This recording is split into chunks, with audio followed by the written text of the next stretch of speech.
Huli na ah. Mga mami, energize na po yan. Ayaw. Edward, makikita ka na yan. Ay, malas na lang yung kilala ko. Hindi ko makagalaw, oh.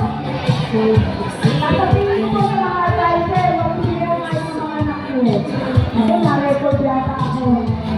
Mga malis dito, hindi gumagalaw eh. Kailangan ko yung mga namin sa dito. Hindi bakit kayo. Alam natin yun yan. Viral yan eh, ganyan sabi eh. Oh, Eduardo.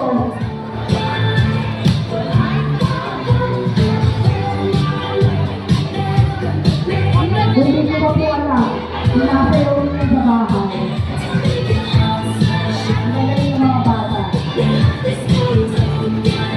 Thank you very much. O, diba? Galaw pa. Hindi ko nakikita eh. Dahil yung mga kasabay eh. Nangyayari naman namin sa dito si Daddy oh. Tumatawin ko muna. Nagtalas ka ng ulo. O, sinamit yung tagalog oh. Galing. Si Daddy nakakatuwa eh.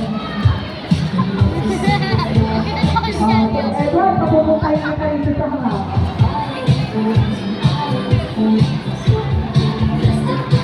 Gusto ko sa iyo, pero mga patuloy mo ako, hindi ako magulis ko.